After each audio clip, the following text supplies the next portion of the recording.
اینا چشمان سیاه و پروینا بزمی راهنواز دارد با یک بزم روانی با یک بزم عارفانه و عاشقانه پروینا این آرزو را برای صحنه تویانه دعوت می‌گیرد. خیرالدین جان زنده باشی استاد عزیز. یک قرصکی بلند میزنیم و در اینجا دوستای عزیز مهربانی ما مادری همین خاندان مادر یکای بهرام جان مومای حنیفه که در بر ما و شما نیستند و دختر دوستدارش پروینه بانو را بسیار هم دوست می داشتن سرود و ترانه هاشا.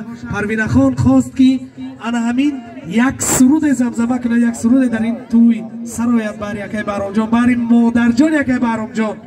بعدم بزمه باز ادامه میدین. یک قرصک برای بزرگی مادران و خواهران و یار و برادران و غریبان میزنیم. روی صحنه هنر پروینه بانو در خدمت ما و شما، شیردیلانی خراسان فسیگده پریود. مرحبا.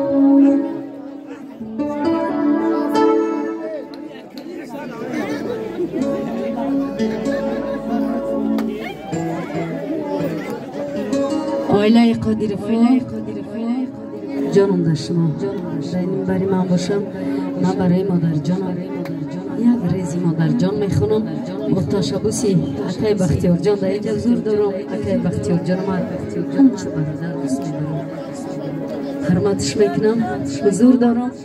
یک ریزی مادر میگیرم بعدم با انشاءالله صلایتش هستم. جانم میوچم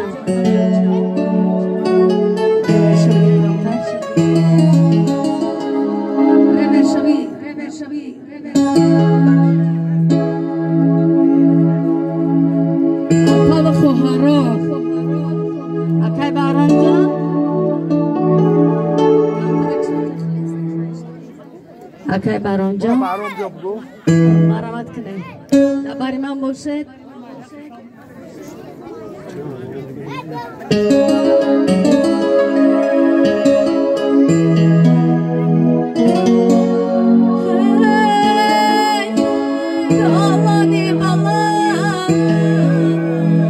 Jai Gashti